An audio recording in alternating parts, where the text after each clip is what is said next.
What is going on, everybody, and welcome back to Murph's Boston Sports Talk, episode number 113. I am so happy that you downloaded, listened, and you are about to enjoy this episode. It feels like an eternity since I last recorded an episode, even though it's only been a couple of days, if we're being completely honest. But in this episode, we got a ton of stuff to talk about. We obviously have to enjoy the last day of the Patriots bye week being today, Monday, where the Rams and the Cardinals will finish off week 14 with their matchup on Monday Night Football. We're going to discuss the scores across the league from week 14, the Vikings and Steelers on Thursday night, all the way to the Packers and Bears game on Sunday night. We're going to look at the scores, talk about them, and break them down as you know, as you love. We're going to also talk about the Celtics and my thoughts about the current state of the Celtics. Are they done? Are they toast? Are they still competing? Do they have a chance to be competitive? And then lastly, we're going to talk about the Bruins and their situation with the standings, as we have to start looking at the standings a little more seriously now that the Bruins are 24 games in. I've mentioned for both the Bruins and the Celtics, 20 to 25 games played is kind of when you have to take things seriously. And with the Bruins kind of at the back end of games played across the NHL where everyone else is approaching 30, well, it's time to, not concern, but it's time to take the hockey seriously in terms of these are the teams that are good, these are the teams that are bad, these are the contenders, these are the pretenders. Similar to basketball. But before we get into anything, before we get into any single topic, I would love, if you're listening to this on YouTube, please like this video if you did enjoy today's episode. Comment down below your thoughts, questions, comments, concerns, anything you have. And then also, if you're new or haven't considered subscribing, please smash that red button, as I would greatly appreciate you subscribing to the channel, as I am approaching 100 subscribers. If you're listening to this on audio-only platform, I would really appreciate everybody downloading, listening, and enjoying Murph's Boston Sports Talk, as I greatly appreciate you. Reach out to me on social media at Murph's Cardtown. You can find me on Twitter, Instagram, or you can even reach out to me on the shop's Facebook page at Murph's Cardtown Sports Shop.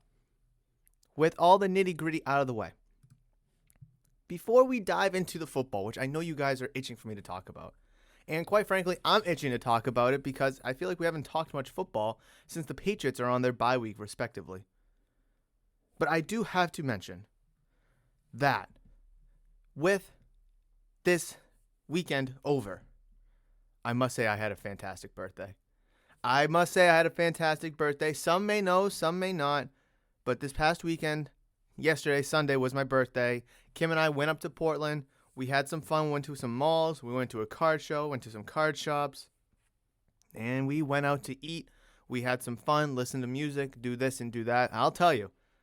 I will tell you this, after Saturday night, I am old. I woke up Sunday feeling old AF. I'm not going to tell you how old I am, but I sure as hell felt old.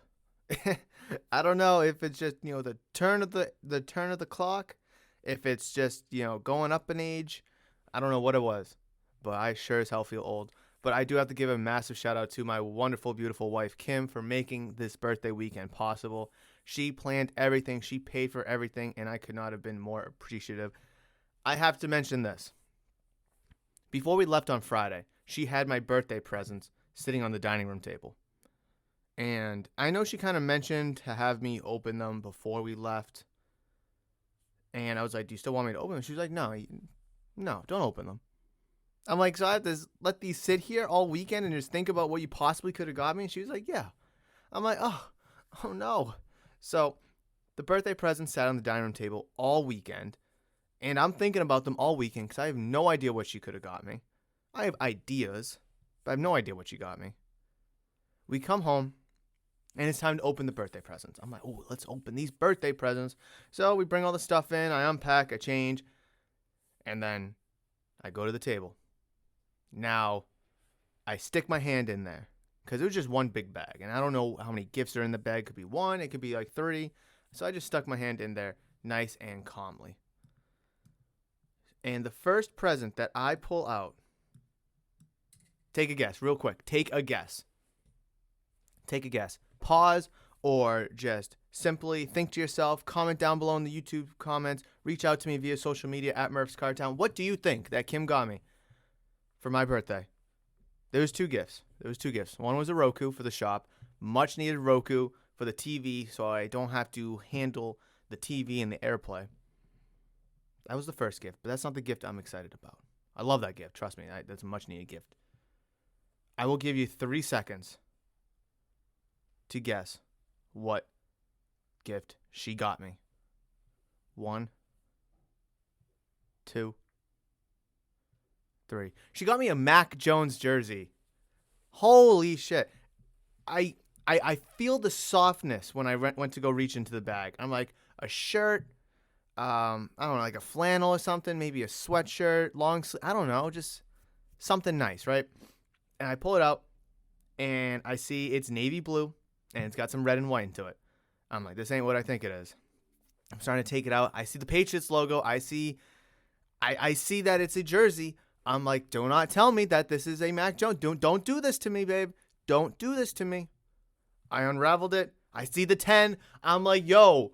I flip it around, Mac Jones. I'm like, whoa, oh my God. It was absolutely fantastic. Oh, it was beautiful. I am super excited, happy, and blessed that she got me a Mac Jones jersey. Oh, it was fantastic. It was fantastic. I don't know how she got one because I know they're sold out everywhere left and right. But she was able to get one. I don't know when she got it. I couldn't tell you when she got it. I think she said she got it in like November. That's besides the point. Maybe October. Couldn't tell you. Besides the point. Oh, super happy. Now I have a Mac Jones jersey I can wear. And now I have one hanging up in the shop too. Because if you didn't know, I have a signed Mac Jones jersey hanging up in the shop for display. A lot of people ask me what the price is of it. I'm like, it's not really for sale, but I'm open to cash offers. I'm open to it. No one's really given me a cash offer yet. But that's besides the point. I now have a signed Mac Jones jersey I can marvel at. And now I have a Mac Jones jersey I can wear. So awesome birthday present. I might be the best one I've ever had. But I am super appreciative of everything that... I haven't said this in a while, but the podcast and the channel favorite, Kim. I know you guys love her so much. Whenever she's in videos, they always do so much better. And there will be a Portland birthday trip vlog coming out. I'm going to try to edit it today and try to get it out for tomorrow. But Wednesday, the absolute latest, will that vlog be out. But that is everything I need to talk about in regards to my birthday and the Portland trip. I know you guys may or may not be here for that. So let's dive into some NFL football. So like I mentioned on Friday, 36-28 was the final between the Vikings and the Steelers. I predicted the Saints and the Jets game. I predicted the Saints to win the Jets game, and the Saints did win 30-9. The Falcons beat the Panthers 29-21, as I also predicted. Seahawks blew out the Texans 33-13. Good win for the Seahawks, but it does not matter. Chiefs decimated the Raiders 48-9. Are the Chiefs back on track after a slow start to the season? It certainly seems like it. Ravens lost to the Browns 24-22, dropping the Ravens in the AFC standings, elevating the Browns a little bit. We're going to discuss the wild card picture shortly because with the Patriots not playing this week, and the Dolphins, and I believe a couple other teams, things are getting shaky. I'll tell you that. Things are getting shaky. And we do have some stuff to talk about because now everyone will be on equal playing field.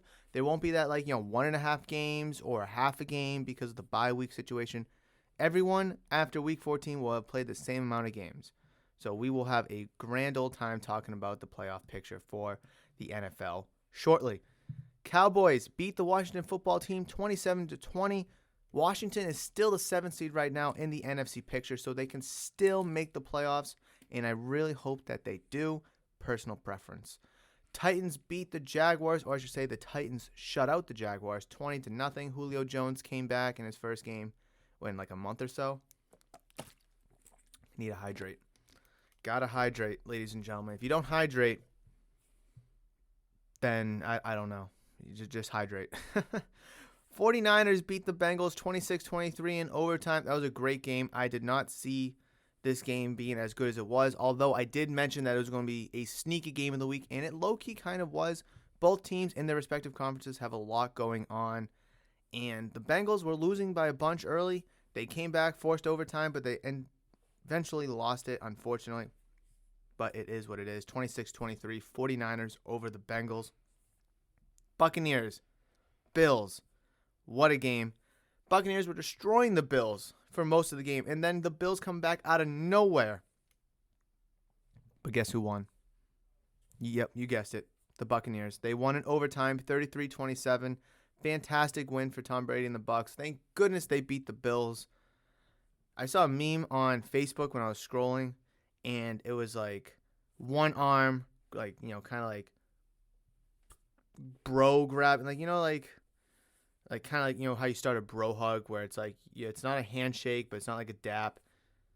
It's kind of like, you know, almost like you're in a well, what's it called? Oh, what is that called? Arm wrestle. Like that stance, like those two aren't like guys grabbing each other's hands like they're doing an arm wrestle. And one side says Brady beating the Bills, then the other side says Belichick beating the Bills, and then in the middle it's the Bills.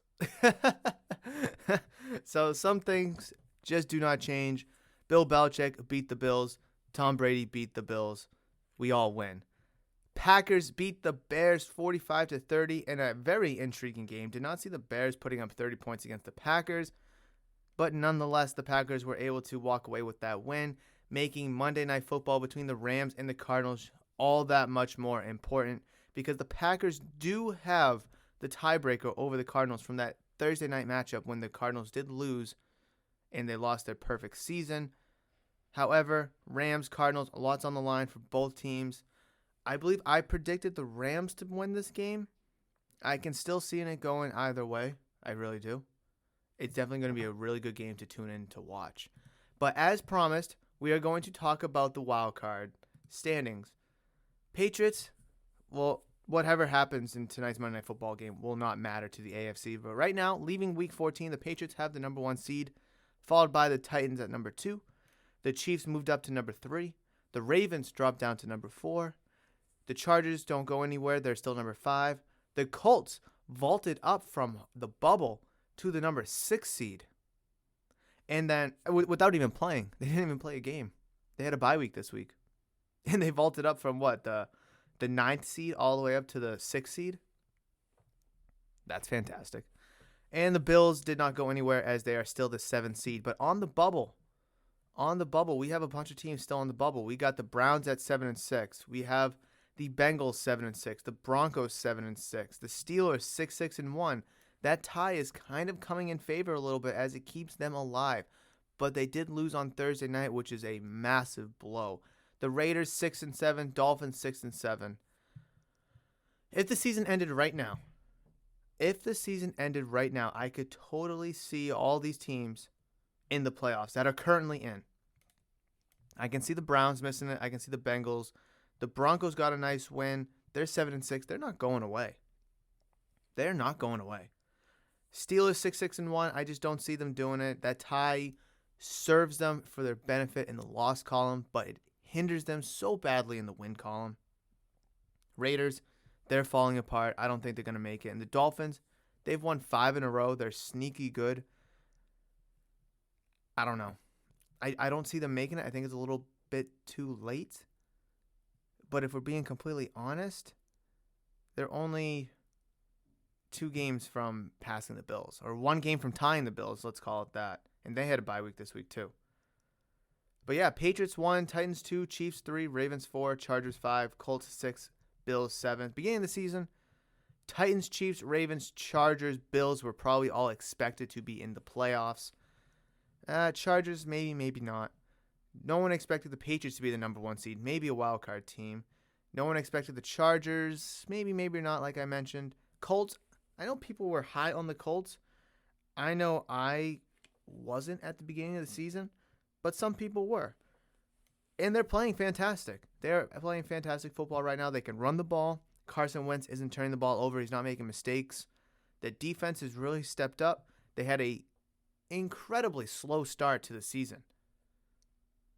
But now look at them. They're second in the AFC South, excuse me. I don't see them coming back to dethrone the Titans, but it's possible. It sure as hell is possible. But the Colts, that game next week on, what is that? Is that Sunday night? No, Saturday. Ooh, that game is on Saturday. Ooh, me gusta. A little Saturday night football between some old rivals, Colts, Patriots, in Indy. That's going to be a big game. That is going to be a big game for both teams. Colts win, they get a massive win to move up. Patriots lose, they're probably going to slide. It's just going to depend on what the Titans and the Chiefs do, I guess, next week. There's a tab, tie-breaking procedures. Tie-breaking procedures. The 7 postseason participants for each conference are seeded as followed. The division champion with the best record. Oh, wait. With the 4th best record. A wild card with the best record. Okay, whatever. To break a tie within a division, if at the end of the regular season 2 or more clubs in the same division finish with identical win-loss tied percentages, the following steps will be taken until a champion is determined. 1. Head-to-head in games between the clubs. Best win-loss tied percentage in games within the division. Best win-loss tied percentage in common games. Best win-loss tied percentage in games within the conference. Strength of victory. Strength of schedule. Best combined ranking among conference teams in points scored and points allowed. Oh my goodness.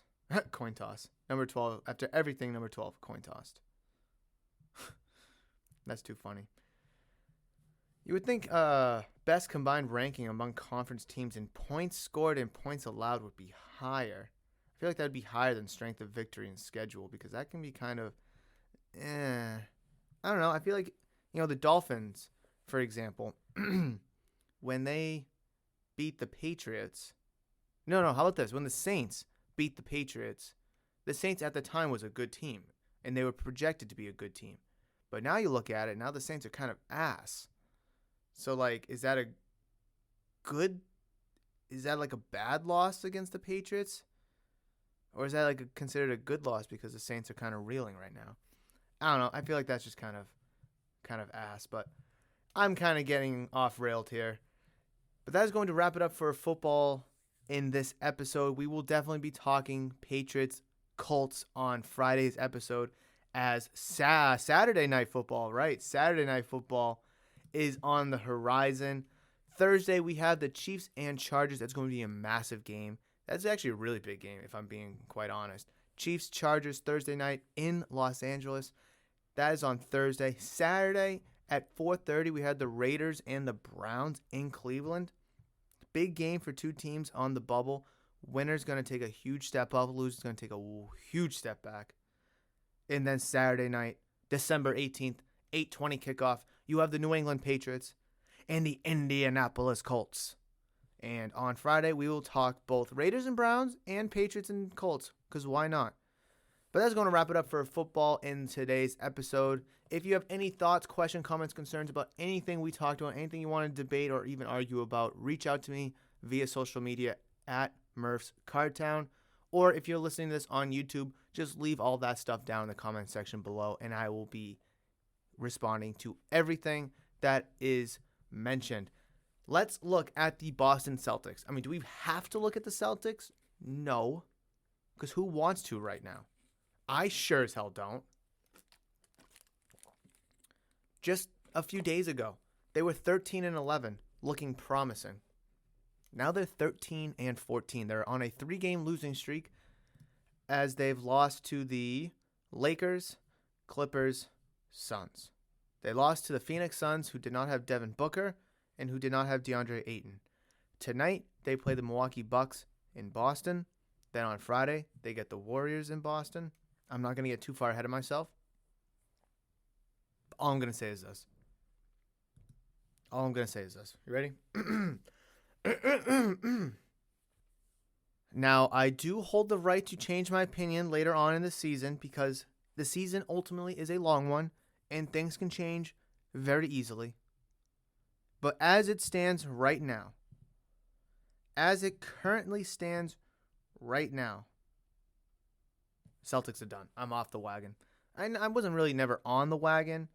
They're the 10th seed right now. They're technically still in the playoffs, the play-in game. They're 6 games out of first place. The 76ers are 4 games out of first place. That's only a 2-game differential from 10 and 6. So they're not like way out of it. They're not like the Pistons where they're 14 and a half games back. That's why I hold my right to change my opinion, as anyone has the right to change their opinion as things come up and things occur. But as it stands right now, just the way everything has developed and played out with how the season is going, as you are 6-4 at home, 7-10 on the road, 4-6 in your last 10, I just don't like it. I don't like it. I mean, I had such high expectations for this team, and those expectations can still be reached. The season's not over, but as we sit 27 games into the regular season, like I said, 20-25, but they were on the West Coast road trip. I wanted them to finish it, so I bumped it back to 27 just so they can finish that road trip. And it just does not look good. It does not look good for the Celtics. It really doesn't. And their schedule does not get any easier. It really doesn't. You have the Bucks on tonight, like I mentioned. You have 4 days off, and then 3 days off technically. Then you have the Warriors on Friday, the Knicks on Saturday, so back-to-back. 76ers on Monday, Cavs on the 22nd. You go to Milwaukee to play the Bucks on Christmas Day, the Timberwolves on the 27th, Clippers, Suns again, and then you go into January, but I don't want to get into January. So let's see. I can see the Bucks game tonight being a loss, the Warriors being a loss, the 76ers being a loss, the Bucks on Christmas being a loss, the Clippers being a loss, and that Suns game being a loss. So 2, 4, 6, 8, 9 games. I can see you winning 1, 2, 3 of them. They're toast. I told you this back in the middle of November, of that, the end stretch of the month of November, how important it was to win those games against the Spurs and to win those games against the Jazz. I'm getting to December. Excuse me. I need to scroll back more. To win the game against the Hawks and then the Thunder and the Rockets and the Nets and the Spurs and that stretch of games right there. And they did a good job at it. I forget what I was looking at. I was like, oh, they need to win 5 of 6, and I think they won 4 of 6 or whatever it may have been. But like the Cavaliers game on November 13th, losing 91-89, that's coming back to haunt you. That Luka Doncic buzzer beater on November 6th, that's kind of coming back to haunt you. Oh, this team is so frustrating to watch. And I know the Phoenix Suns are literally as hot as the damn sun right now. But they were without Devin Booker and DeAndre Ayton. And you lost by 21. And it's not like it was the second night of a back-to-back. You had a day off between the Clippers game and that Suns game. And that Clippers game, by the way, you also lost by 3 points. So that's another one you could have won. The Jazz game back on the 3rd is a game you could have won. You only lost by 7. What the hell is going on? There's some noise going on, I think, upstairs. I don't know if it's the unit next to me or upstairs, but a lot of banging. Damn. Oh, what the hell are they doing? Anyways, these close games, the Celtics need to win. Not that the Suns game was a close game. I mean, like I said, you lost by 21. You were really never in it. But that's a game you need to take advantage of. Their 2 best players are not playing. It is a load management day. They think that them playing the Celtics is a layup enough for them to sit their stars or for their stars to sit because, it's just the Celtics. You will be fine. That's such an embarrassment. That is such an embarrassment that they think that this game is going to be won without their best players. And they proved it to you that they can win without their best players. And they did. By 21. Oh my God. Like, I love basketball so much. I've played it since I was in 3rd grade. And every now and then, I love to hoop around with people, play some games, pick up 21, whatever it is. Over the summer, I was in my driveway constantly shooting hoops. I love the game of basketball. I love watching basketball. I think I said this. I forget what episode. I think I may have said this at one time. Maybe not. There was like a stretch. I think it was like 2017, I want to say. It was when Isaiah Thomas was still on the Celtics. And I said, I love watching basketball more than I love watching football. Nothing's going to overthrow baseball because baseball at the end of the day is my favorite and is my die-hard favorite sport of all time. I understand that baseball has problems. I've made countless videos about it. I have talked about it immensely and gone on 1,001 rants. I'm not doing that today. There was a time when I said I like watching basketball more than I like watching football, and that was true. The game was so pure. The Celtics were fun to watch. They were winning games and being competitive in games that they shouldn't have been in, just in the regular season. Now that's gone. That feeling is completely gone. I can't watch basketball anymore. The game is so insufferable to watch.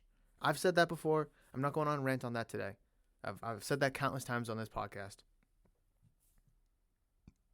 Now, I don't know if it's a Celtics issue, like an organizational issue. I don't know if maybe it's a Tatum or a Brown or a Smart issue. Is it a coaching issue? I mean, they changed coaches, so you can't say that it's Brad Stevens' fault anymore because he's not the coach anymore. I know people were kind of pointing at Brad Stevens when he was the coach, be like, he's the problem, get him out, get someone new. Well, they did that. They brought in Ime Udoka, and it still doesn't seem like it's kind of looking all that much better. Not that it's Udoka's fault. And Danny Ainge is gone, so you can't say it's a Danny Ainge fault. Because that's what people were pointing at last year. Like, oh, it's Danny Ainge's fault. Get him out of here. Well, he's out of here now. Brad Stevens, as the coach, is gone. Tatum's still here. Brown is still here. Smart is still here. Horford is back. So is it a player thing? Kind of looks like it's a player thing. And if that's the case, then what are we going to do? Now, I've done a ton of scenarios, and I've done a bunch of crunching with the NBA Trade Simulator, and the NBA trading period can officially start in 2 days on December 15th. But, what are the Celtics really going to do? Do they have the guts to trade Marcus Smart? I think they have the guts to trade Al Horford because he would be a good salary dump. I think they have the guts to do that. Do they have the guts to trade Brown or Tatum? People keep saying that they can't play together. One's got to go. I really like them playing together. I think they can play together. But they have proved that they can't. But then again, they've also proved that they can. All I know is once the trade deadline is approaching, you have to make moves. Last year, you didn't make any moves. And Danny Ainge said, we were willing to trade 1, 2, 3 picks. Maybe that was the year before. I think that was the year before. But whatever. It's just you bring in, nobody good. Really? You don't bring in anybody good. Go out and make that big move. Inquire about John Wall. He wants to play basketball. But not for the Rockets. I mean, they're on a mutual agreement to not play. Bring in a talented player. You need to. You absolutely need to. I don't want you to sell the future to do it either. But, you need to make a move to win the fans back. You have to make a move to win the fans back. Me personally, when the Red Sox traded Mookie Betts, they lost the fans. Slowly kind of come back, not really. When they traded Andrew Benintendi, they lost the fans again. And probably the only way that the Red Sox were going to win the fans back was by playing good. And that's exactly what they did in 2021. They played fantastic for 3 to 4 months. Then they kind of died off a little bit. I know they had a COVID outbreak. They ran into some good teams, but they also didn't make any moves. So the fan base kind of started to dip a little bit. But then here comes Kyle Schwarber playing good. Jose Iglesias playing good. Chris Sale is back. The fans start to get back into it because they're starting to win games now. They're being competitive. They're in the middle of a race, a wild card race. And the only way that I believe that the fans were going to come back after trading away the franchise player, after trading away a fan favorite in Betts and Benintendi respectively, was by playing good. And that's exactly what the Red Sox did and what the Celtics need to do. They need to play good. Because if you do trade Brown or Tatum, you will lose a massive chunk of the fan base. You will lose me. I love them both. I think they can play together. I want them to play together. So you will lose me as a fan if you trade one or two of them away. I don't want the Celtics to trade Marcus Smart, but as time and time goes on, I am on the wagon that you kind of have to. You kind of have to. I think he's your defensive leader, a captain of this team some way. But in all honesty, moves need to be made. But you got to make the right move to keep the fan base, because right now you're losing the fan base if you're Celtics Nation. And you got to start winning basketball games. That game against the Suns, albeit they have a great team. They got good depth, they got good defense, and they got a great young core. That's a game you should have won. They did not have Devin Booker, nor did they have DeAndre Ayton. That was a game you should have won. That Clippers game, they didn't have Paul George or Kawhi Leonard. Let me just double check that. They did not have either of them. They did not have either of them. And you still lost. And you still lost. The Lakers game, you lost by 15. It is what it is. What's the other game? The Blazers, you won by a bunch. Losing to the Jazz by 7, that's tough. It's just, you have to go out and win some games. You have to win the fan base back. You have to go out and make some moves. But the Celtics season, in my opinion, is not over. It is very glim. But I'm going to take a step back from that wagon until things change. Kind of like what I did with the Red Sox this past year. Kind of like what I do. Like, I'll still talk about the Celtics, but I'm not going to be very excited and energized. Like, oh my God, the Celtics. Did you watch that game last night? Tatum looked so good. And Brown's buzzer beater. Oh my God, I didn't think it was going to go in. Like that. I'm not going to have that energy. I'm going to have this kind of energy right here. Very dull. Very soft-spoken. A little bit of sternness in my voice. A little bit of seriousness. I'm sure you can sense from me when it comes to the Celtics. But that's it. I'm done with the Celtics. I'm done. Bluntly going to be done with the Celtics. Let's talk about the Boston Bruins. Ooh, Boston Bruins. Let's get that excitement back. Boston Bruins. Boston Bruins. Let's get that excitement back. First, I need some water. Gotta hydrate. Every time I take a sip, I'm always going to say that you gotta hydrate, because it's true. You gotta hydrate. It's just kind of the way it goes. If you don't hydrate,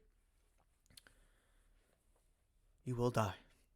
It's that simple. I mean, to be blunt. But anyways, Celtics got a massive win on Saturday, beating the Calgary Flames 4-2. Good win. They beat the Edmonton Oilers 3-2 on Thursday. Another big win. They did lose to the Canucks in shootout, but you got a point out of it. There you go. You did lose to the Lightning 3-2 in overtime on Saturday the 4th, but you got a point out of it. You beat the Predators on the 2nd 2-0. So listen,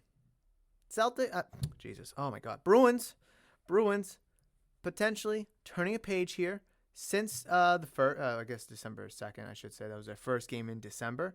They have 2, 3, 4, 6, 8 points in 5 games. I like it. And if we take a look at the current updated Eastern Conference standings, they're currently the number 2 wild card.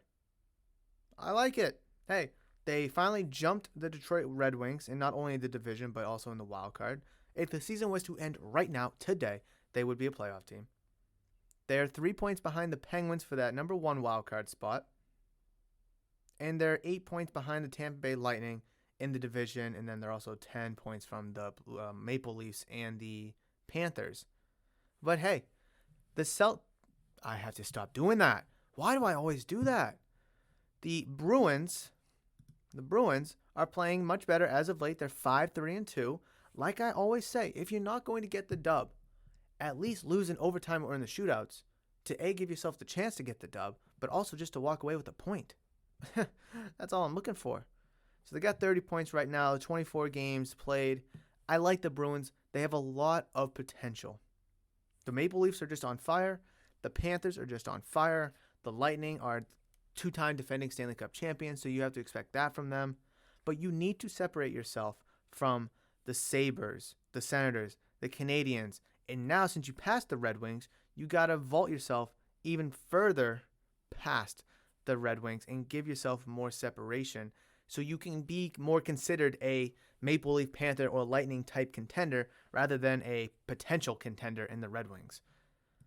I really like the Bruins schedule coming up. They got the Knights tomorrow, the Islanders on Thursday, the Canadiens on Saturday, the Senators on Sunday. So that's a back-to-back game right there. And then you have the Hurricanes on the 21st, the Avalanche on the 23rd. Then you have Christmas off. Penguins on the 27th, Senators again on the 29th, and then on New Year's Day you have the Sabres. Let's see, 1, 2, 3, 4, 5, 6, 7, 8, 9 games as approaching into the new year. 18 points. Maybe grab 13, 14 points out of that. I mean, however you want to do it. Let's see, the Golden Knights have kind of taken a step back. This game is home. You can win that. Islanders are a disappointment this year. I feel like you could win that game as well. The Canadiens and Senators game, you could easily win. The Hurricanes going to be a really good game. They're 19-7-1, so that's going to be a tough game there. Avalanche, they're also a very good team. However, they are playing lackluster compared to what they have been past couple seasons, but that's okay. That may have served in your favor, but they're still right in the thick of things in the Central. Let's see, what's the next one? The Avalanche. Penguins, you're competing with the Penguins for the wild card spot. Then you get the Senators again, and then the Sabres. So you have a lot of potential here to grab a bunch of points. Like I said, there's 18 possible points on the line. I don't expect you to get all 18 points. I don't expect you to get 16 or 17 points. But give me 13, 14 points. I feel like that's a good chunk. Let's see, there's 9 games. Win 5 of them. Win 6 of them. Lose 1 or 2 in overtime. And we'll be good to go. Heading into 2022. Bruins, I've said this for a long time. I think over the summer I've said this. In preseason I said this. And even at the start of the season when the Bruins weren't playing all that great. I feel so much more confident in the Bruins than I do in the Celtics. I do. The Bruins have leadership. They have chemistry. They have experience, they have talent, and they have good coaching. The Celtics, they have talent. Coaching's a question mark. I would say they have the experience, but they're not performing. They're not winning. They're missing something. The Bruins are too. Don't get me wrong. I've said this before. The Bruins are missing something, and I believe that's a defender, and then maybe like a third line winger. I mean, Jake DeBrusk wants to leave, so you're going to need a third line winger anyways. Both teams are missing something. Don't get me wrong. But if the season was to both end today, for both teams, and the playoffs were to start, I feel so much better and so much more confident that the Bruins can go on a run than the Celtics, because the Celtics clearly suck. I mean, they're 7-10 away from the Garden, and in basketball, it literally, you need home court advantage in order to win games. Seriously. And the Celtics, for years, have proven that theory true. They cannot win on the road. I mean, look at this past road trip. They won 1 game, and that was Portland. Bruins and hockey in general, the NHL, you don't necessarily need home ice. We've seen that before, where we've seen number 1 teams get vaulted down. We've seen upsets here and there. So home ice is definitely important. It's nice to have. That's what you play for in the regular season. But it's not a necessity. It's absolutely not a necessity. That's why I feel better about the Bruins for all of those reasons. And I think this stretch coming up leading into the new year for the Bruins, these next 9 games, 18 possible points on the line, will be very, very telling for this team, although I do believe they are contenders. I think this next 9 games, 18 points, is going to be massive for the standings one way or another, whether they get points or not get points. And we're also going to be able to see how they play against, Golden Knights, who have been proven to be a good team. The Islanders, who they've lost to last year in the playoffs, who are struggling this year. The Canadiens and the Senators, who suck. The Hurricanes that are good. The Avalanche that's good. And then obviously the Penguins, who you're battling with currently for that wild card spot. A lot is on the line for the Bruins here in the next couple weeks leading up to the new year, and I'm very excited for it, and I cannot wait to watch the Bruins play, hopefully, their best hockey this season as they approach this coming stretch, as we close out 2021, and as we flip the calendar and the schedule into 2022. And to be honest, with that being said, I know this is a fairly short episode, but that's really all I have to talk about. I mean, there was, like I said, no Patriots, no Red Sox, and no baseball due to the lockout. Haven't had any updates about the lockout. Otherwise, I would have mentioned it. No update in terms of, hey, they're meeting. Hey, this is what's happening. Hey, this is trending. This is, starting to gain momentum. None of it. None of it. I guess what I will say about baseball and its lockout is it's real. It's real. And if you had hope that the 2022 season would start on time, or at least spring training may be delayed, where the season itself would have no delay, I don't know if you can expect that, because I know these two sides, the Players Association and the league, they're very far apart. So the 2022 season could be in jeopardy. It really could. And that's something that you need to brace for. It's something I'm bracing for. As shitty as it sounds, and as much as I do not want that to happen, it could happen. I'm not going to say it will. I'm not going to say it won't. It absolutely could happen, and you need to be prepared for it. So we could have another wonky, funky season on our hands like we did in 2020 as we approach 2022. But hopefully the league and the Players Association can come to an agreement to completely avoid a shortened spring training, a shortened regular season, and let's just kind of see where the league will look like. Maybe obviously I'll probably talk about it on Friday. I'll probably say the same thing. Oh, have no updates. Oh, here's an update, whatever it may be. But yeah, be prepared for it. It could possibly happen. But that is going to wrap it up for today's episode. I want to thank everybody for downloading, listening, enjoying on all the audio-only platforms that you can find Murph's Boston Sports Talk. Apple Podcast, Spotify, Google Podcast, Amazon Music, and everywhere else you listen to your podcast, you can find Murph's Boston Sports Talk. And I thank you so much for downloading, listening, and enjoying. If you're listening to this episode on YouTube, I would really appreciate it if you chuck this video a thumbs up liking. If you did enjoy today's video, comment any thoughts, questions, comments, concerns down in the comment section below of this video. And if you're new to the channel or have not considered subscribing, please hit that giant red subscribe button, as I would greatly appreciate it, as I'm getting closer and closer to 100 subscribers. I'm super excited and I cannot wait to reach that milestone. That is going to wrap it up for this video. Oh, before I go, shop update real quick. Shop update. Trade night, Thursday, December 16th at 6:30 p.m. This is the last episode before trade night. If you arrive in a holiday-themed hat, hoodie, ugly sweatshirt, pajamas, shirt, pants, whatever, you will get an extra ticket or tickets depending on, the level of involvement you put into it for trade night, because it is going to be holiday themed. There will be cookies at this trade night. Probably healthy cookies, because Kim and I are going to be making them, and we like to make our stuff healthy. But they taste delicious, though. I guarantee you they will taste delicious. But yes, trade night is this Thursday at 6:30. The last one in November was an absolute hit. It was a banger, and I'm super excited to have the second annual is a year. second ever trade night here at Murph's Cardtown Sports Shop, and I'm super excited for it.